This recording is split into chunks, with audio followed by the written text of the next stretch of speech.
masalah itu bisa jadi rezeki. Kenapa saya bilang masalah bisa jadi rezeki? Nah, ini saya kasih tahu alasannya. Teman-teman pasti di sini yang jalankan bisnis yang parfum punya problem lagi sepi orderan, tinggalin pelanggan dan lainnya, bener gak? Nah, cuman yang mau saya bilang sama teman-teman di sini, teman-teman ruginya kan bukan kehilangan uang sampai ratusan juta, puluhan juta, bener gak? Problemnya itu masih dikategorikan kecil banget. Problemnya itu yang masih dikategorikan sepi pembeli, bener gak? Sepi pembeli, ditinggal pelanggan, setuju nggak? Dan itu rata-rata penyebabnya itu karena kita secara pribadi, bener nggak? Nah, problemnya berarti dikategorikan masih kecil banget. Tapi banyak dari kita yang ada di sini itu beranggapan problemnya udah besar banget, ya. Padahal kita nggak ada kehilangan uang selama berproses di sini. Setuju nggak? Ada nggak yang kehilangan uang? Ratusan juta, puluhan juta, kan nggak ada ya.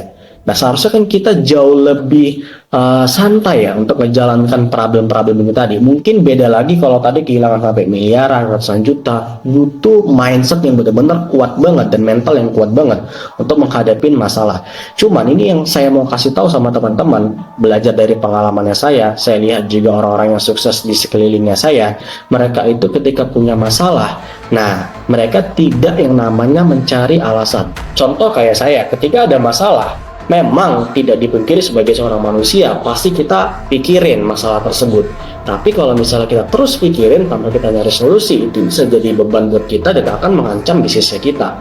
Karena kita sebagai aktor utama dalam bisnis, kalau misalnya kita banyak bebannya, ya pasti banyak aktivitas yang tertinggal di bisnisnya kita nantinya.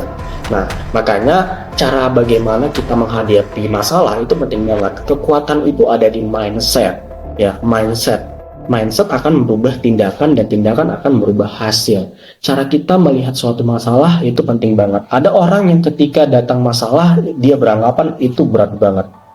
Wah, ini susah nih. Wah, ini susah nih. Nah, orang-orang yang udah berhasil ketika ada masalah, dia berpikir pada solusi. Apa nih solusinya? Kayaknya bisa.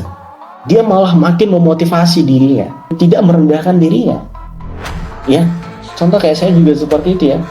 Motivasi diri saya sendiri. Wah, ini kok bisa kayak begini, kira-kira apa yang salah ya? Ini kok begini ya? Oke, karena bisa, pasti bisa. Oke, pasti bisa. Oke. Itu mindset, cara berpikir itu penting banget. The power of mindset itu luar biasa banget efeknya, ya. Dimulai dari cara berpikir ya. Itulah kenapa saya bilang akhirnya masalah bisa jadi rezeki tergantung diri kita sendiri.